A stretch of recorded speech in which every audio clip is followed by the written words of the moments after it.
एक लड़का जो दुनिया के सामने एक लड़की को सबसे ज्यादा प्यार करने का दावा करता है।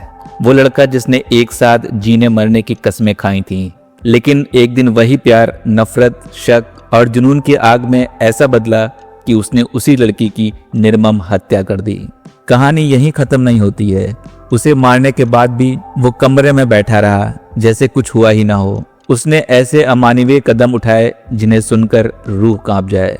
जिस चेहरे को कभी प्यार से देखता था, उसी के साथ उसने ऐसी हरकतें की जिसकी कल्पना करना भी मुश्किल है।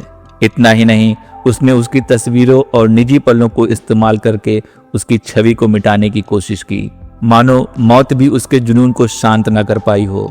ये सिर्फ एक हत्या की कहानी नहीं, ये उस खतरनाक मानसिकता की कहानी है जहां प्यार अधिकार बन जाता है और ना सुनने की हार नहीं बल्कि अहंकार पर चोट बन जाता है। ये उस पल की कहानी है जब इंसान अपने ही अंधे जुनून में कैदी बन जाता है। क्या सचमुच वो प्यार करता था या सिर्फ उसे अपना मानता था? क्या सच इतना घातक हो सकता है कि एक इंसान इंसानियत ही भूल जाए? ये कहानी उन सवालों से भरी है जिसके जवाब सुनकर आप भी सन्न रह जाएंगे और शायद प्यार को देखने का नजरिया हमेशा के लिए बदल जाएगा। आज हम इस कहानी की एक एक परत को खोलेंगे क्योंकि आप देख रहे हैं शैडो टिप्स। इंदौर शहर जो अपनी शिक्षा संस्थाओं के लिए जाना जाता है, वहां हर साल हजारों छात्र छात्राएं अपने सपनों को लेकर आते हैं। यहाँ प्राइवेट और सरकारी कॉलेजों में बड़े बड़े प्रोफेशनल कोर्स चलते हैं जहां पढ़ाई के साथ साथ नए दोस्त और नए रिश्ते भी बनते हैं। इस माहौल में 24 साल की एक लड़की MBA की पढ़ाई कर रही थी। वो मध्य प्रदेश की रहने वाली थी और बेहतर भविष्य बनाने के इरादे से इंदौर में रहकर पढ़ाई कर रही थी। वो पढ़ाई को लेकर गंभीर थी और अपने कैरियर पर पूरा ध्यान देना चाहती थी ताकि आगे चलकर वो अपने पैरों पर मजबूती से खड़ी हो सके और परिवार का नाम रोशन कर सके। उसी कॉलेज में 25 साल का पीयूष धनोतिया नाम का एक युवक भी पढ़ता था जो मंदसौर जिले का रहने वाला था। दोनों एक ही क्लास में थे, इसीलिए रोज मिलना जुलना होता था। धीरे धीरे बातचीत बढ़ी, दोस्ती हुई और फिर ये रिश्ता प्यार में बदल गया। शुरुआत में सब कुछ सामान्य लग रहा था, दोनों साथ समय बिताते और भविष्य के सपने देखते, लेकिन समय के साथ हालात बदलने लगे। पुलिस जांच के मुताबिक ये दोनों सितंबर 2025 से रिलेशनशिप में थे, लेकिन कुछ महीनों बाद ही इस रिश्ते में खटास आने लगी। पीयूष का स्वभाव काफी पॉसेसिव था। उसे ये बिल्कुल पसंद नहीं था कि युवती किसी और लड़के से बात करे। वो बार बार उससे सवाल करता, शक करता और उसे कंट्रोल करने की कोशिश करता। छोटी मोटी बातों पर झगड़े होने लगे और माहौल तनावपूर्ण होने लगा। पुलिस के अनुसार पीयूष को शक था कि लड़की किसी और से बात कर रही है। उसे लगा कि वो उससे बेवफाई कर रही है। ये शक धीरे धीरे उसकी सोच पर हावी होता चला गया। आम बोलचाल की भाषा में कहें तो वो हर बात को गलत नजर से देखने लगा और बिना ठोस वजह के आरोप लगाने लगा था। उसकी यही सोच आगे चलकर खतरनाक मोड़ ले गई। पुलिस को ऐसा लगता है दोनों के परिवारों को इस रिश्ते की पूरी जानकारी थी।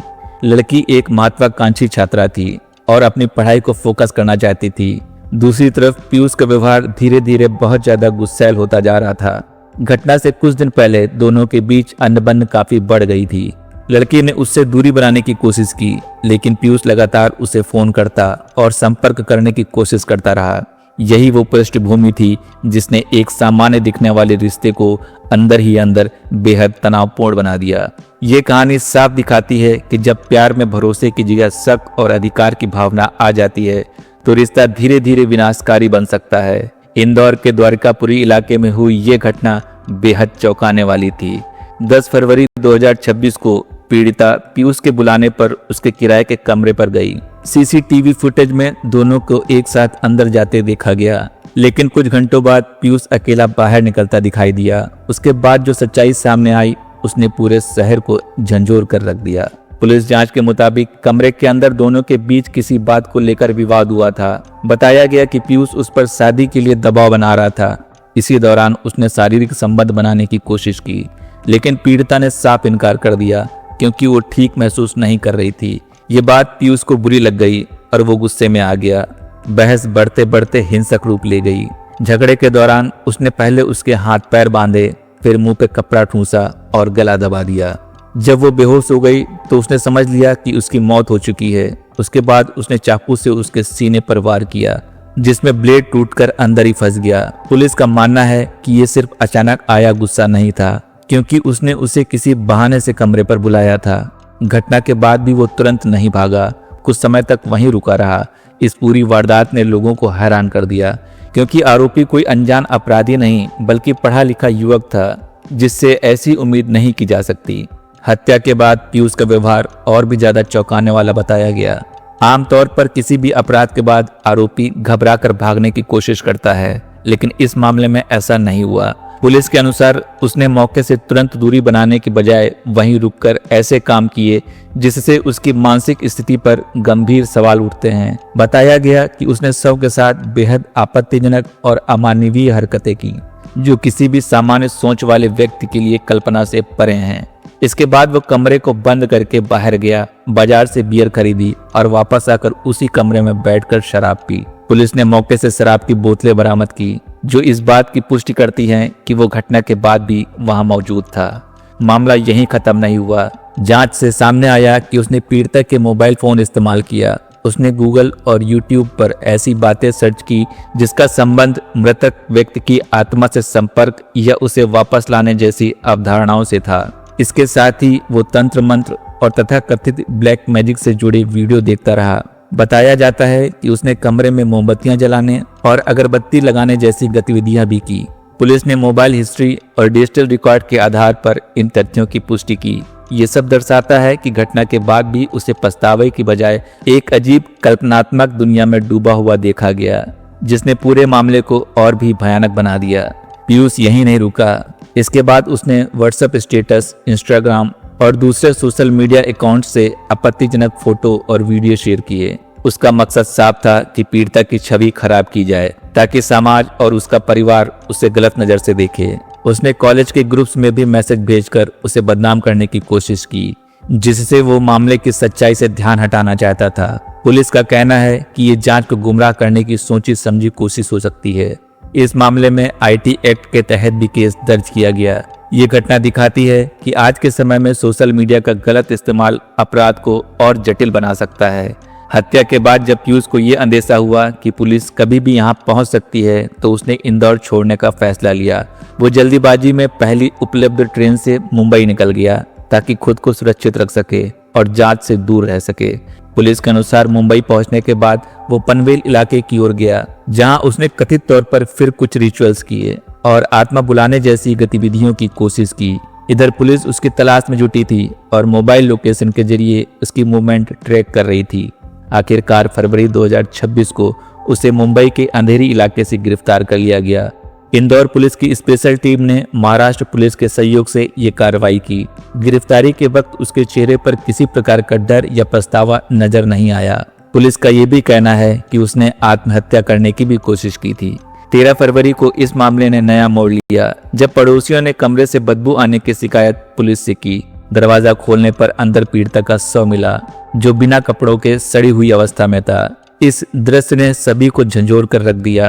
पोस्टमार्टम रिपोर्ट में स्पष्ट हुआ कि मौत गला घोंटने और चाकू से किए गए वार के कारण हुई थी।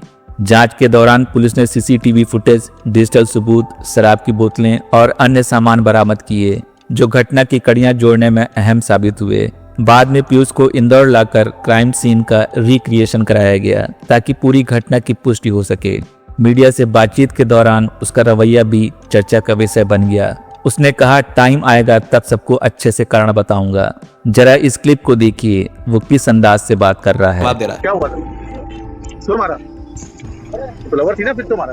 कुछ नहीं हुआ है, छोड़ो, जो हो गया यार। अरे कैसी बातें कर रहे हो? आपने मारा एक लड़की को, आपकी प्रेमिका थी वो, उसको छोड़ दो ना, क्या करोगे जान के। अच्छा बात, आपने तंत्र मंत्र किया मुंबई में, पूछ मिला कुछ नहीं है मैंने। दर्दनाक तरीके से मारा है तुमने उसको। हुआ अच्छी है वो, चली गई। कैसी बातें कर रहे हो कि कुछ नहीं हुआ? उसके माँ बाप ने उसको पाल पोस के बड़ा किया, आपने उसको जान से मार दिया और बोल रहे थे कुछ नहीं हुआ। तो पछतावा नहीं है? इस चीज का पछतावा नहीं है? किसी की बच्ची को मारना पछतावा नहीं है? सीचा उसकी बच्ची को मारा है इतने हैवानियत के साथ। बेटा बेटा बेटा क्यों मार रहा हो? अच्छे को सबको कारण बताऊंगा अच्छे से। क्या बताइएगा? उसने कहा, टाइम आएगा तब सबको अच्छे से कारण बताऊंगा। अभी छोड़ो ना, जो हो गया सो हो गया, क्या करोगे जानकर। उसके चेहरे पर ना तो डर था, ना ही पछतावा। बल्कि वो मुस्कुराते हुए अकड़ में बोलता नजर आया। ये वीडियो सोशल मीडिया पर तेजी से वायरल हो गया। पुलिस ने उसके खिलाफ आईपीसी धारा 302, 301 और आईटी एक्ट के तहत मामला दर्ज किया। फिलहाल वो कई दिनों से पुलिस रिमांड पर है और आगे की जांच जारी है। ये मामला आज की युवा पीढ़ी में बढ़ती टॉक्सिक रिलेशनशिप और गंभीर समस्याओं को उजागर करता है। जब प्यार को बराबरी और सम्मान की जगह अधिकार और ऑनरशिप की तरह देखा जाने लगता है, तब रिश्ते धीरे धीरे अस्वस्थ हो जाते हैं। नो को स्वीकार न करना, साथी पर शक करना और हर बात पर नियंत्रण की कोशिश करना ऐसे संकेत हैं जिन्हें नजरअंदाज नहीं किया जाना चाहिए। यही तथाकथित रेड फ्लैग्स आगे चलकर खतरनाक परिणाम दे सकते हैं। इस घटना ने सोशल मीडिया पर व्यापक बहस छेड़ दी है। लोग कड़ी सजा की मांग कर रहे हैं। ये मामला दिखाता है कि केवल पढ़ाई लिखाई किसी व्यक्ति की सोच को परिपक्व नहीं बनाती, भावनात्मक समझ और सीमाओं का सम्मान करना भी उतना ही जरूरी है। निष्कर्ष के तौर पर यह हत्याकांड एक गहरी त्रासदी है जिसने समाज को आईना दिखाया है। एक होनहार छात्रा की जान सिर्फ इसलिए चली गई क्योंकि उसके साथी ने उसे अपनी जागीर समझ लिया। अब सवाल सिर्फ सजा का नहीं, बल्कि ऐसी घटनाओं को रोकना है। जागरूकता, सही शिक्षा और सख्त कानून व्यवस्था ही इसका रास्ता है। दोस्तों, इस दर्द भरी घटना की सच्चाई आप तक पहुंचाने का हमारा प्रयास सार्थक लगा हो, और अगर आप चाहते हैं कि इस घटना से आपके अपनों को भी सीख मिले, वो भी जागरूक और सतर्क रहें, तो इस वीडियो को अपने सभी प्रियजनों से शेयर करें। वीडियो को लाइक करके हमारा हौसला बढ़ाएं, कमेंट करके अपने विचार प्रकट करें, समाज को एक बेहतर संदेश पहुंचाएं, और ऐसी ही सच्ची दिल दहला देने वाली घटनाओं को जानने के लिए इस चैनल को सब्सक्राइब करके बेल बटन दबाना बिल्कुल न भूलें, जिससे हर हैरत अंगेज और सच्ची कहानी सबसे पहले आप तक पहुंचे। आप देख रहे थे शैडो टिप्स।